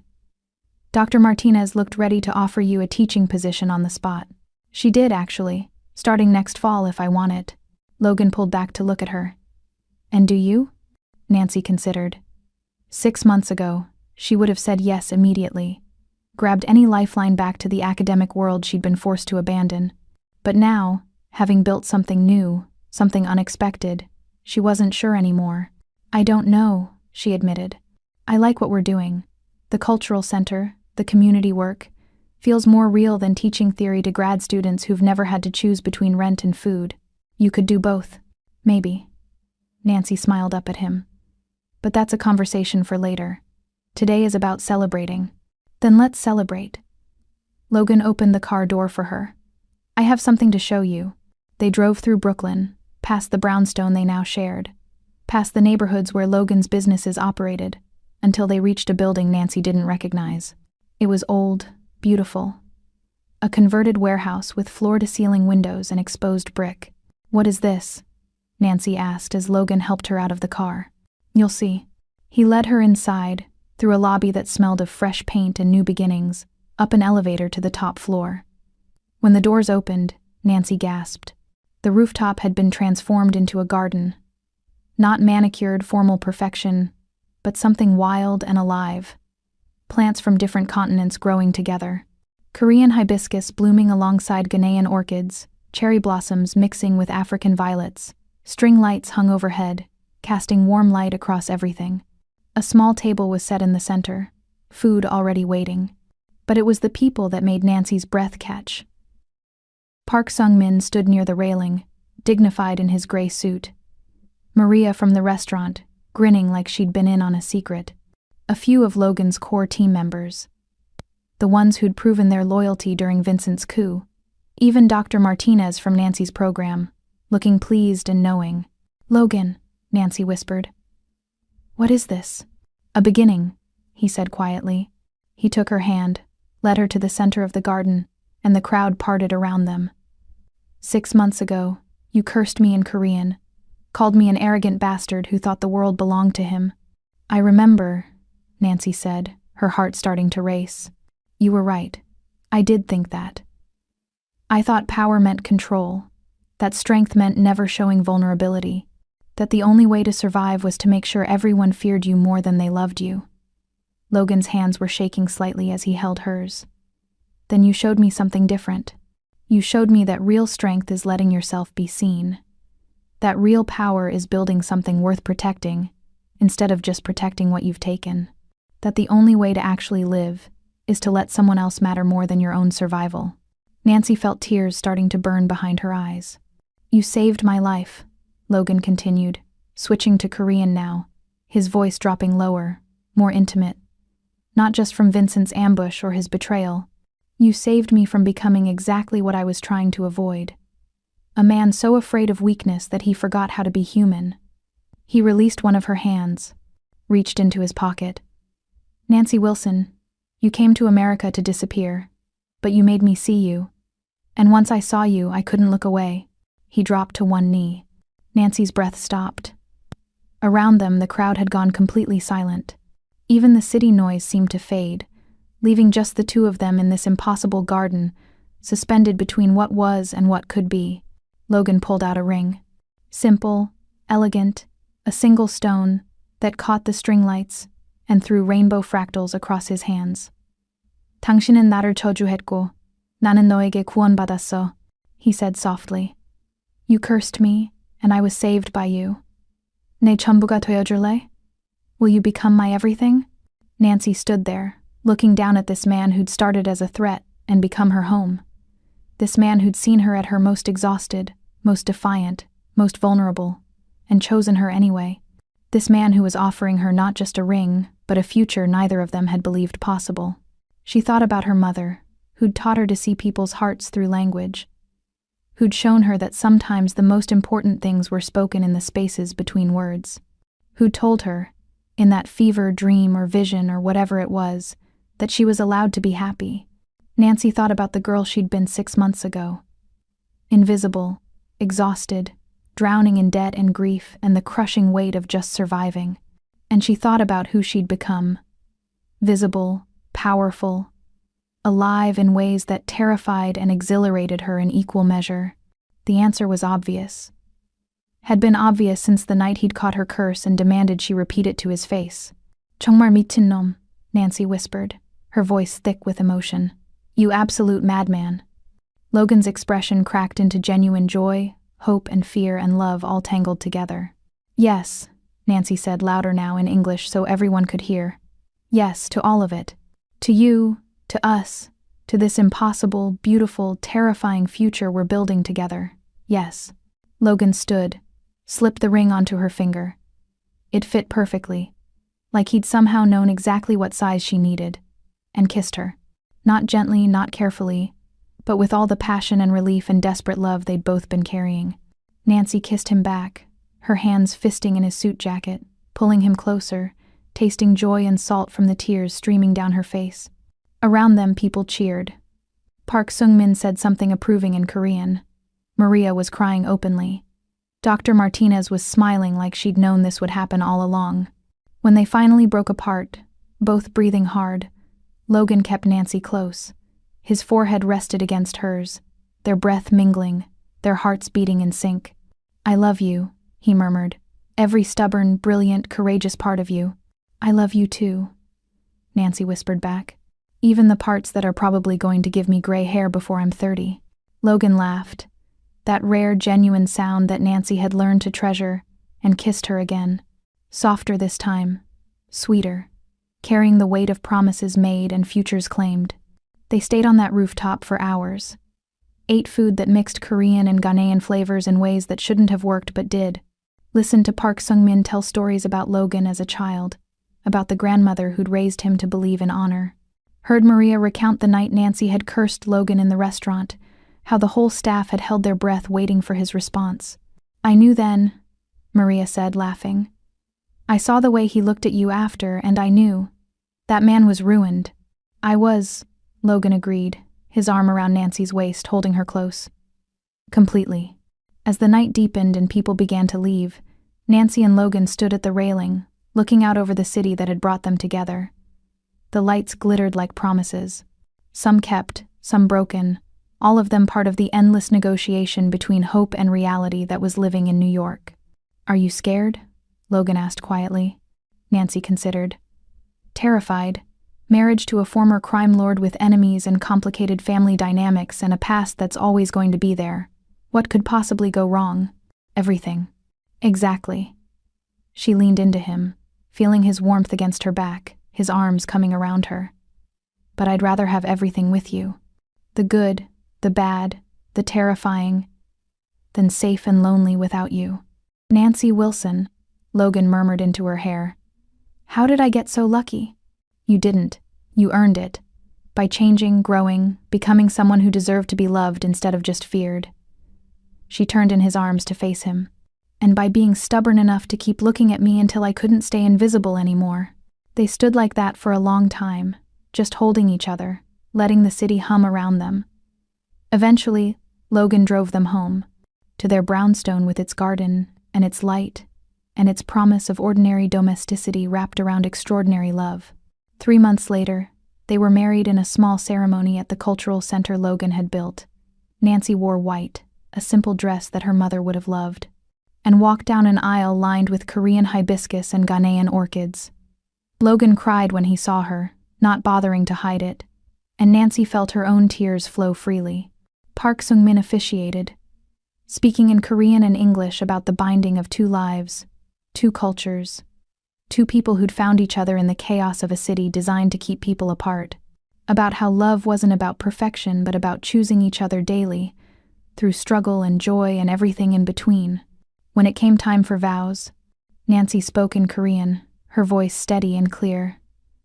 "I promise to keep cursing you when you're being impossible, to call you out when you're wrong, to stand beside you through whatever comes, to be your partner, your equal, your home, and to never ever go back to being invisible. You made me seen, and I'm going to spend the rest of my life making sure you feel just as seen." Logan's vows were simpler, delivered in English with his eyes locked on Nancy's. "I promise to deserve you, every single day, to build a life worthy of the woman who saved mine, to protect without caging, to lead without controlling, to love without conditions. You showed me how to be human again. I'm going to spend forever trying to show you what that means." They sealed their promises with a kiss that felt like the end of one story and the beginning of another. The reception was chaos in the best way. Korean food and Ghanaian dishes side by side. Music that mixed genres and cultures. People dancing who'd never danced together before. Nancy's father appeared. Flown in from Ghana as a surprise Logan had arranged, and wept while holding his daughter. Park Sung-min got drunk on soju and told increasingly inappropriate stories about Logan's teenage years. Maria caught the bouquet and immediately tried to give it back, saying she was too old for that nonsense. And through it all, Logan kept Nancy's hand in his. Like he was still afraid she might disappear. Like he couldn't quite believe she was real. That night, alone in their brownstone, Nancy stood in the bedroom they'd made theirs. Decorated with pieces of both their cultures, filled with books in multiple languages, smelling of the jasmine incense Logan liked and the shea butter Nancy used, and felt complete in a way she'd never expected to feel again. Logan came up behind her, wrapped his arms around her waist, pressed his lips to her shoulder. "What are you thinking? That 6 months ago I was invisible, and now I'm someone's wife. It's surreal. You were never invisible. I saw you from the first moment. You saw someone to use. There's a difference." "Maybe at first," Logan admitted. "But that changed fast. You changed me fast." Nancy turned in his arms, looked up at this man who was now her husband. This beautiful, dangerous, surprisingly tender man who'd given her back her life, and then offered to build a new one together. "I love you," she said simply. "I love you more. That's not how this works." "Isn't it?" Logan smiled, that devastating smile that still made Nancy's pulse race. "You're the linguist. Explain to me the grammar of love." "There is no grammar," Nancy said, reaching up to pull him down for a kiss. "Just improvisation and hoping you say the right thing." "Am I saying the right thing?" "Always." They made love slowly that night, learning each other in ways they'd been too rushed or too scared to explore before. Logan touched Nancy like she was precious, like she was everything. His hands reverent on her brown skin, his lips tracing poetry in a language only they spoke. Nancy gave herself over to it, to him, to the vulnerability and trust that came with really letting someone see you completely. Afterward, wrapped in sheets in each other, Nancy whispered in Korean, "Oman an kejashik. Arrogant bastard." Logan laughed, the sound rumbling through his chest where Nancy's head rested. "You promised to keep cursing me. Glad you're already following through. Someone has to keep you humble." "Is that what you call it?" Nancy propped herself up to look at him. "What would you call it?" "Love," Logan said simply. "You curse me because you love me, because you're not afraid of me, because you see me completely. The good, the bad, the complicated. And you choose me anyway." He tucked a strand of her natural hair behind her ear, his touch gentle. "That's what love is, isn't it? Being seen and chosen anyway." "Yes," Nancy agreed softly. "That's exactly what it is." They fell asleep tangled together. Nancy's ring catching the moonlight through the window, their breathing syncing, their heartbeats finding the same rhythm. Years later, after Nancy had earned her doctorate and started the teaching position, while also running community programs through Logan's foundation, after Park Sung-min had passed peacefully in his sleep and left his empire to the grandson who'd transformed it, after they'd survived challenges and celebrated victories and built a life that was messy and beautiful and theirs, Nancy would look back on that night and realize something. She'd come to America to disappear, to become invisible, to survive, to make herself small enough that the world couldn't break her again. Instead, she'd met a man who demanded she be unforgettable, who saw her completely and chose her anyway, who loved her not despite her strength but because of it, and together they'd built something impossible. A love that existed in the spaces between languages and cultures and worlds, a love that refused to follow anyone else's rules. Nancy Wilson had cursed Logan Kwan Park in Korean, thinking it was rebellion. It turned out to be the beginning of everything. 10 years after that first meeting in the restaurant, Nancy stood in another garden, the rooftop where Logan had proposed, now maintained by the foundation as a community space. She was there to give a speech about linguistic preservation and immigrant communities, part of a program she'd designed. Logan sat in the front row with their daughter, 5 years old, already fluent in 3 languages. already learning to curse in Korean when she thought her parents weren't listening. She had Nancy's brown skin and Logan's dark eyes, and a personality that suggested she'd inherited both their stubbornness. During the Q&A, someone asked Nancy how she'd built such a successful career while also running community programs. Nancy smiled, caught Logan's eye. "I had help. I had a partner who believed I could do everything instead of just one thing. Who saw my ambition as an asset instead of a problem to manage. Who taught me that being seen completely, strengths and flaws and everything in between, is terrifying but necessary." After the speech, their daughter ran to Nancy, already chattering about the cookies she'd convinced Logan to buy her. Logan followed more slowly, that same smile he'd worn when Nancy had said yes to his proposal years ago. "You were brilliant," he said, pulling her close for a kiss that their daughter immediately protested with dramatic disgust. "You always say that. I'm always right." Nancy laughed, that same bright sound that had first made Logan realize she was more than just a translator he could use. "Omanhan gejasik," she murmured. Logan's smile widened. "Repeat that. This time, look at me." And Nancy did, meeting his dark eyes with her own. This man who'd become her everything. This life they'd built together from impossible beginnings. "Omanan kejashik," she repeated clearly. "But you're my arrogant bastard." "Forever," Logan agreed. "Forever," Nancy echoed. And in a garden where two worlds bloomed together, where Korean hibiscus grew alongside Ghanaian orchids, where a woman who'd learned to disappear had finally learned to be unforgettable, they stood together. Seen, chosen, loved. Exactly as they were meant to be. Nancy Wilson had perfected the art of being invisible. Logan Kwan Park taught her that being seen was more dangerous, more terrifying, and infinitely more worth it. And together they proved that sometimes the most powerful thing you can do is curse someone in a language they understand and love them anyway when they curse you back. The end was just the beginning. And it was spoken in 3 languages, sealed with promises kept, and written in the space between what was said and what was meant. Just like all the best love stories are.